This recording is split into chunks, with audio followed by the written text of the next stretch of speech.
Olá pessoal, sejam bem-vindos novamente ao nosso canal. Então vamos dar continuidade ao nosso curso e na aula de hoje é uma continuação da aula anterior. Então na aula anterior nós pegamos uma casca esférica, né, onde toda a massa desse corpo esférico estava contido apenas na casca, então estava delimitada em uma distância r do centro. E a gente calculou o potencial e a força gravitacional dessa distribuição esférica de massa em pontos externa casca e interna casca. Tá? Então, para pontos externa casca, a gente chegou no resultado de Newton. E para pontos internos à casca, nós vimos que não há força atuando sobre um corpo dentro dessa casca esférica. Né? Então, na aula de hoje, como uma continuação, hoje a gente vai fazer os mesmos procedimentos da aula anterior. Vamos utilizar algumas ideias da aula anterior para calcular o potencial e a força gravitacional devido a agora uma esfera maciça. Então a gente vai ter agora uma distribuição esférica de massa, só que agora ao longo de toda a esfera. Então a gente pode ter uma distribuição radial, que é ao longo do raio da esfera, assim como pode ter uma distribuição que é radial e direcional, ou seja, varia com os meus ângulos θ e φ que formam a minha esfera. Ok? Então, só vamos escrever aqui no nosso texto, né, os resultados que a gente obteve na aula passada. Então, pessoal, na aula passada, nós vimos então que a nossa força F, que dependia da posição R, para pontos externos à casca, ela era dada por menos G, a massa da casca, a massa do corpo que sofre essa atração, dividido por r ao quadrado, e como é um vetor, essa força atua aí na direção do meu vetor r. Né? Então a gente tinha a casca aqui, um corpo aqui, a força F, e aqui eu tenho então o meu vetor r em posição. Tá? Então a força ela tem direção oposta. E né, o potencial, o U de R, ele era dado por menos G, Mzão, Mzinho, dividido por R. Então, isso daqui é para os pontos, né, externos à casca, né, e para os pontos internos à casca, né, essa força ela era nula, então nós não tínhamos força, tanto que a gente discutiu um pouco sobre isso. Está aqui a figurinha, né, que a gente fez toda a nossa discussão para mostrar isso. Né? Então a força era igual a zero. E o potencial ele não dependia mais aqui da minha posição Rzinho. Dependia apenas do raio da esfera. E ele era dado por menos G, Mzão, Mzinho, dividido por R. Ou seja, era um potencial constante. Né? Já que o raio da esfera não muda, é o tamanho da esfera. Ok? Então isso aqui era para as posições Rzinho menor do que o Rzão. Então, como que a gente pode utilizar esses resultados, né, a partir de uma casca esférica, para poder calcular agora a força e o potencial de uma esfera maciça? É muito simples. A gente vai imaginar que a nossa esfera maciça ela é composta de cascas esféricas concêntricas. Então, eu tenho uma casca esférica de um tamanho R, aí eu tenho uma outra casca esférica de tamanho R menos um dr, concêntrica, mais uma casca esférica tamanho R menos 2dr, e assim por diante. Então, essas cascas esféricas vão formando uma esfera maciça. Tá? Então, vamos colocar essa ideia no papel.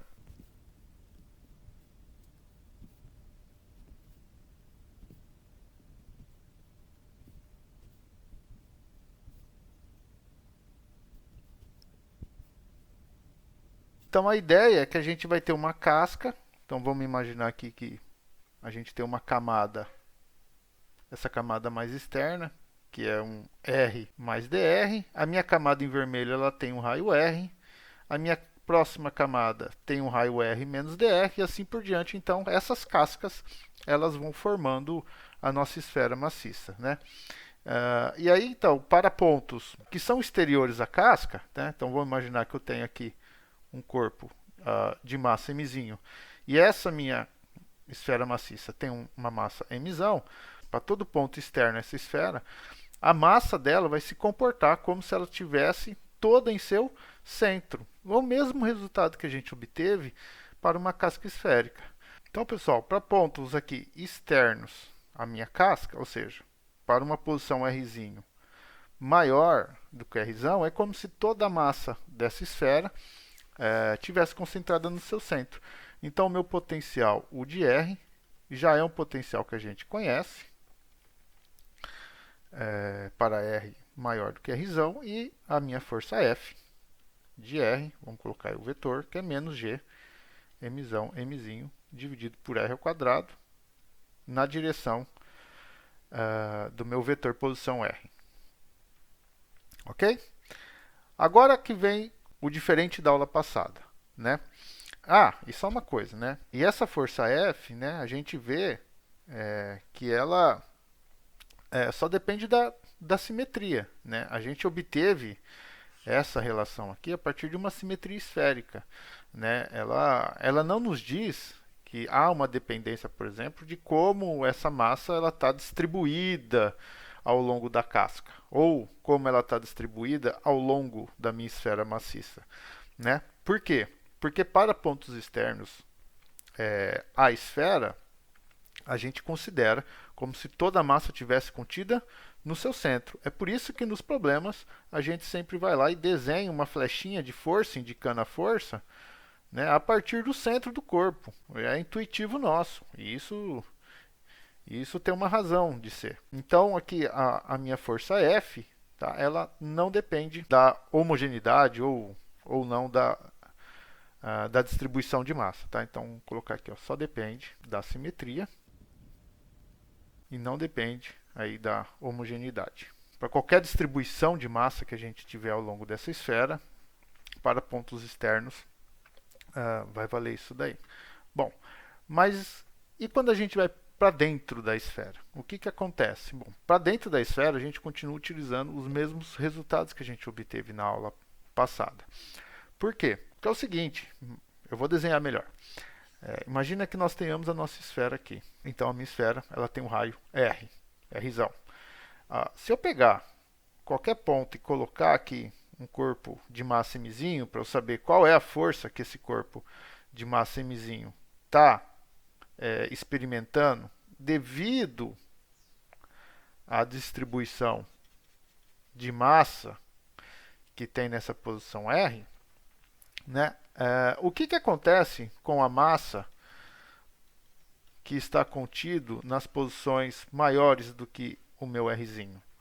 Né? Ou seja, será que essas massas aqui elas influenciam no cômputo da força que o meu corpo de massa Mzinho sofre? Aí a resposta que está na aula passada, a resposta é não. Por quê? Porque nós vimos na aula passada que quando nós colocamos um corpo dentro da esfera, as massas exteriores a esse corpo que exercem uma força sobre ele, então, por exemplo, essa parte aqui da minha esfera, né, ela vai fazer uma força de mesma direção e sentido contrário a esse elemento de massa, né? E essas forças elas são contrabalanceadas pela quantidade de massa que tem desse lado, né? E essa distância pela quantidade de massa desse lado e essa distância aqui, tá? Então, para quem não está se recordando, dá uma olhada no finalzinho da aula passada que a gente vai ver. Então, para dentro da esfera maciça, os elementos de massa que estão em posições que são maiores do que a minha posição Rzinho, né, e menores do que, obviamente, a minha posição Rzão, tamanho da minha esfera, eles não vão exercer força sobre o meu elemento de massa.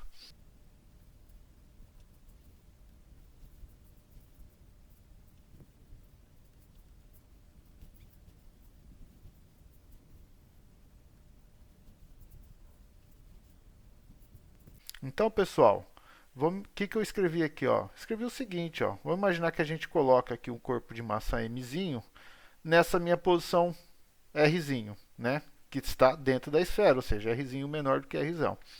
Então, todos os elementos de massa nessa esfera em azul, que estão contidos nessa esfera de raio Rzão não vão provocar forças nesse elemento de massa. Só que aí vamos tomar um pouco de cuidado. Não é que eles não vão provocar forças.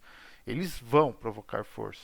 Mas acontece que o resultado líquido da ação dessas forças, ou seja, a resultante da soma, a soma dessas forças, ela vai ser nula. Justamente pelo que a gente fez na aula passada. Porque um elemento de massa em um ponto, ele é contrabalanceado pelo outro elemento de massa diametralmente oposto. Ok? Então a soma da força devido aos elementos de massa que estão nessa esfera em azul, eles vão ser nula. E os demais elementos que estão dentro da esfera de raio Rzinho, né, eles vão exercer uma força cujo resultado líquido, cuja somatória é não nula. E essa força que eles vão exercer é como se toda a massa m da minha esfera tivesse onde? Tivesse no meu núcleo. Tivesse na posição R igual a zero. Ok? Então, para a gente computar a força, né, a gente tem que conhecer o quê? Qual é a quantidade de massa que tem nessa esfera em vermelho. Tá? Então, a minha força, então vou colocar assim, ó, e podemos determinar a força.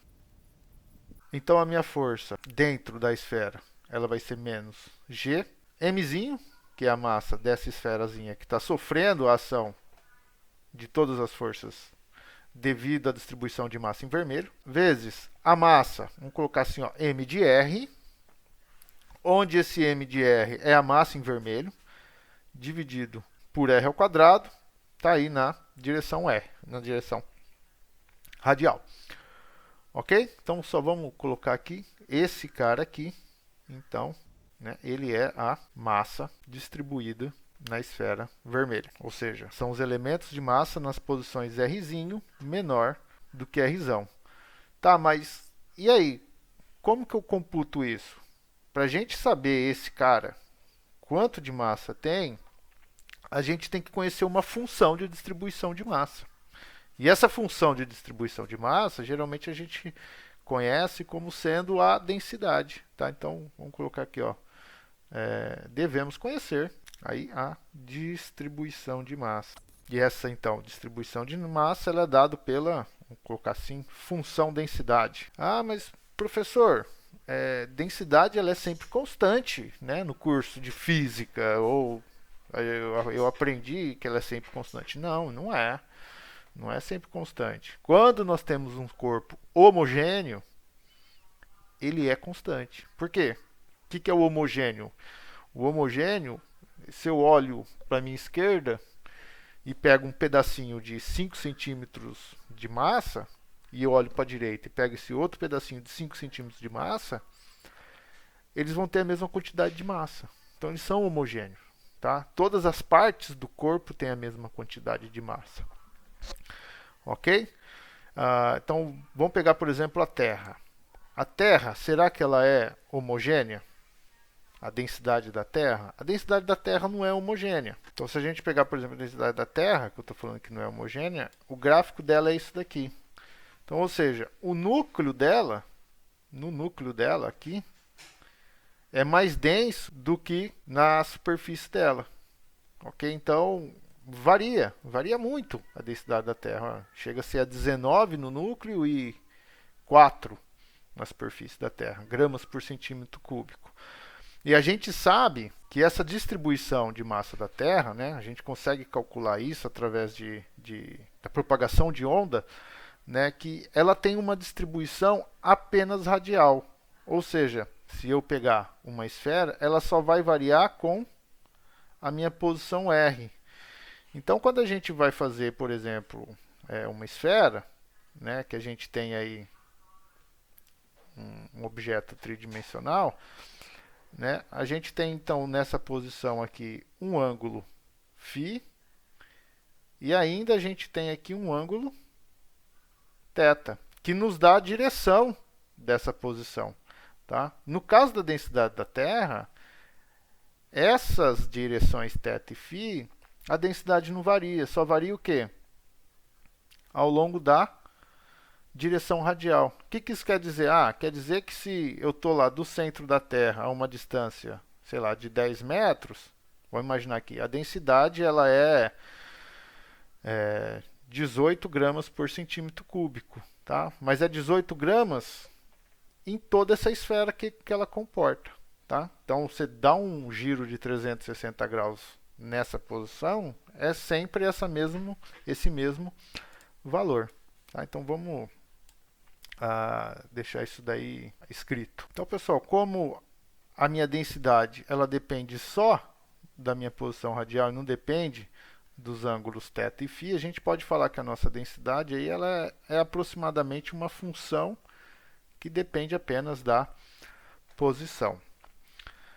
Então, o que isso quer dizer? Se a gente fosse calcular essa força dentro do núcleo da Terra, né, a partir de pontos interiores à superfície da Terra, a gente, para computar o m de r da nossa fórmula, a gente tem que conhecer como essa densidade se distribui nesse elemento de volume da minha esfera. Ok? Então vamos ver como que a gente consegue calcular então essa distribuição de massa. Então, para a gente calcular o m de r, a gente pode ter três situações. Vamos começar da mais simples. Não, a mais geral, desculpa. Então, vamos imaginar então que a nossa densidade, o nosso ρ, ele depende da minha posição radial e dos meus ângulos θ e φ. Tá? Então, o elemento dm, de massa, então ele depende aí da posição radial e das direções θ e φ. Então, o meu ρ de r, θ e φ, ele é dado por um dm dividido por um dv. E o meu dm, então, ele é um ρ de um r θ φ dv. E aí a massa total, então, ela é dada pelo processo aí de integração. Então, é a integral de ρ dv. Como eu estou fazendo uma integral em volume, né, a gente pode falar, então, que é uma integral tripla. Tá? E aí, esse resultado ele vale para qualquer tipo de corpo. Ele não vale apenas para corpos esféricos que a gente está calculando aqui. Tá? O que vai mudar, por exemplo, é esse dv. Então, se eu pegar o dv para um corpo esférico, né, ele é dado pelo ângulo sólido. Para um elemento dv esférico, né, então o dv é r2 seno φ dr dθ dφ. Se a gente pegar, por exemplo, um cilindro, né, esse ângulo ele é um r dr dθ dz. Né, ele é dado por isso daqui, o nosso dv. Tá? Então, assim, depende do corpo que você vai estar calculando. Então, como a gente está falando aí de um corpo esférico, eu vou deixar aqui esse elemento dv para vocês. Tá? Então, tem que saber calcular. Não é o nosso caso. Tá? Então, vamos lá. 2 para. Então, meu ρ, que só depende aí da posição radial. Então, nós teríamos um ρ de r, dm, dv. Então, o meu dm é ρ de r dv. E aí, então, a nossa massa total, ele é dado pela integral tripla novamente, ρ de r dv. Tá? No caso aí, né, para o elemento esférico, né, vamos colocar assim, né, o que a gente vai ter, então? Que a nossa massa total, ela vai ser a integral tripla de ρ de r. O meu dv, então, ele é r2 seno de φ dr dθ dφ. Então, vamos abrir certinho as contas aí para quem ainda não está muito familiarizado com integral tripla. Então, a gente tem a integral de 0 a um rzão, que é o raio total da minha esfera, de r2 ρ de r dr. A integral de 0 a 2π de dθ, que é o meu ângulo polar, que vai fazer essa varredura aqui, né? E a integral no meu ângulo azimutal de 0 a π de seno de φ dφ. Tá? Então, essa parte aqui, né, a gente sabe que dá 4π. né, nossa parte angular. Então a gente ficaria que a massa total, ela é um 4π da integral de 0 r, ρ de r, r2 dr. Tá? E aí, a massa total, então, né, ela vai depender de cada função ρ de r que você tiver. Tá? Então, às vezes você tem lá um ρ de r no seu exercício, que ele é um ρ0, r ao cubo, dividido por 4, sei lá, depende de quão sádico é seu professor para deixar a sua vida um inferno no problema. Tá? Então, para cada distribuição de densidade radial que você tiver, você vai ter um problema diferente. Tá? E tá aí como calcular. Como calcular é bem fácil. Tá? E para o caso mais simples, vamos colocar assim, né? O caso 3, né? É quando a gente tem uma distribuição homogênea, em que a minha densidade ela é constante, por exemplo, né? Nessa minha distribuição radial aqui, né? Então vamos colocar assim, ó, se a gente tiver um ρ de r, então é igual a ρ0, a gente está, então no caso aí de uma esfera homogênea. E aí é o famoso exemplo em que a gente encontra a nossa vaca esférica homogênea no vácuo, sem atrito e tudo mais. Ok?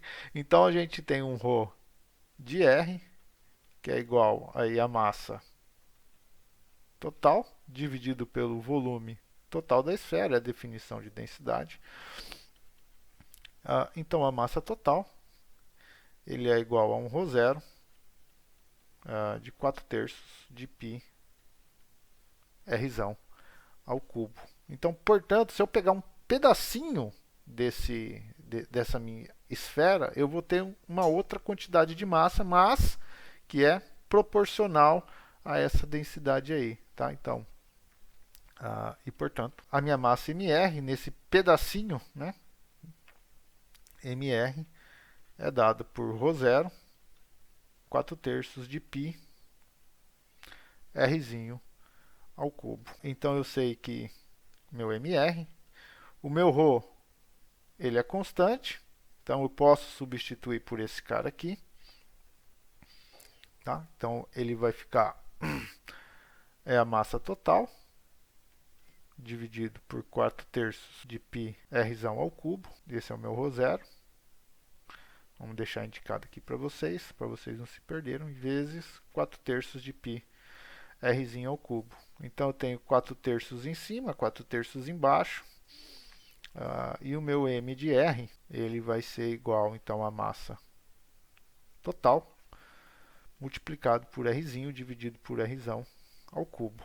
Tá? E aí a gente vê aqui na nossa fórmula, então, né, se o meu r for igual a r, a massa mr é igual à minha massa total. Então está uma fórmula que parece ser assim coerente. Tá? Então vamos retomar a nossa equação da força, né, e vamos jogar essa massa m de r lá na equação da força. Então nós tínhamos lá que o F de r, ele era menos g, mzinho dividido por r ao quadrado, m de r na direção r. Né? Então nós vamos ficar que essa força, ela vai ser menos g, mzinho dividido por r ao quadrado, que multiplica agora a minha distribuição de massa, que era dada pela a massa total, m, vezes um r ao cubo, dividido por um r ao cubo. Então, o meu F de R, aqui tem o nosso versor R, ele vai ser dado por menos G, mzinho, dividido por R ao cubo, vezes R, aqui na direção R. Ok? Eu só espero que vocês não se confundam. Né? Esse cara aqui é o versor, pessoal. Tá? É o versor do vetor posição. Ok? Eu sei que a letra não ajuda muito. Tá? E esse aqui é o raio. É a posição. R. Posição R. E olha só que interessante então, né? Essa nossa força. Essa nossa força, ela é uma força que depende da posição. É uma relação linear. E a gente já viu uma força parecida com essa, né? No curso de mecânica. Então, se a gente pegava lá, por exemplo, a nossa lei de Hooke, ela era um kx, era uma força que dependia de x, né? Na verdade era menos kx, né? Que é o meu versor. Ela se opunha, né? Então é uma força restauradora. Então ela era uma força linear, né? E a gente chegou aí numa mesma relação. E aí a gente pode até imaginar, né, que se a gente tivesse, sei lá, uma esfera, né, uma esfera não, a nossa Terra, é como se a gente tivesse nessa posição Rzinho dentro da Terra, a gente tivesse aqui uma mola que prendesse meu corpo de massa Mzinho. E essa força, então, provocaria uma atração para o centro da Terra. Então, meu corpo ia chegar até essa posição aqui, aí depois ele voltava e ficaria nesse movimento de vai e vem, né? Logicamente que isso não é possível, né? Porque a gente teria que fazer da nossa esfera isso daqui, né? Cortar ela no meio e deixar duas metades separadinhas, ou fazer um buraco, vazar a Terra inteira, né? Isso não é possível, né? Pelo menos não na ciência, né? Às vezes na mente bolsonarista ou do Olavo Bilac lá, Olavo de Carvalho, desculpa, isso seja possível, né? Vai entender a mente desse pessoal, né? Então a gente tem aqui que é uma força linear, tá? Então é uma força com dependência linear da posição. Muito legal, né? Lembra aí, então vou colocar assim a lei de Hooke, tá? Não estou falando que pessoal, por favor, tá? Então, e a nossa energia potencial, a gente consegue agora calcular tendo a força. Na verdade, a gente fez aí um caminho inverso da nossa aula passada, em que primeiro a gente calculou a nossa energia potencial e depois calculou a força. Então, a gente consegue escrever o nosso F de R como sendo menos du dr. Então, o du ele é menos aí o F de R dr.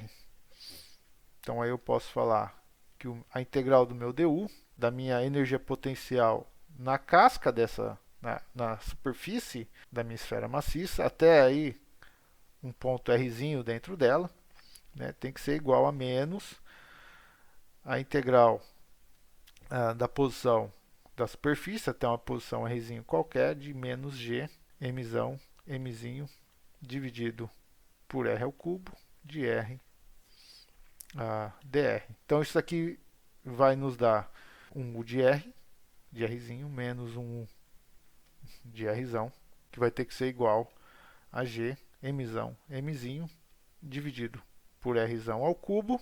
E aí o resultado da nossa integral, que é uma integral de R dr, que dá R quadrado sobre 2. Né? Então, aplicando aqui nos pontos inicial e final, né, a gente fica que é um R quadrado, Rzinho quadrado, menos um Rzão ao quadrado, dividido por 2. Então, U de R, vamos deixar assim, o U de Rzinho menos o U de Rzão, vamos abrir ali aquelas contas, vai ficar G Mzinho dividido por 2 Rzão ao cubo vezes Rzinho ao quadrado menos G Mzinho dividido por 2 Rzão, né? Já que a gente está aplicando aqui a distributiva, né? Esse R quadrado cancela com esse daqui. Então, o meu U de R, vamos colocar aqui, o U de R, que é o que a gente quer, ele é um U de Rzão menos G Mzinho dividido por 2 Rzão mais G Mzinho dividido por 2R ao cubo vezes a minha posição R. E aí, pessoal, reparem o seguinte, ó, todo esse meu termo aqui, ele é um termo constante dentro da minha fórmula. Tá? Ele não depende da minha posição Rzinho. E esse cara aqui, o U de Rzão, né?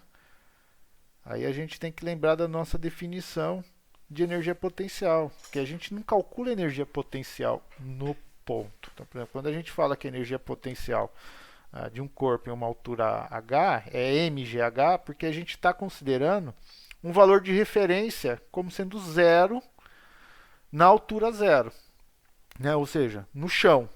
Tá? Então esse U de Rzão, ele é um valor arbitrário, ele é um valor de referência. Tá? É o nosso valor de referência.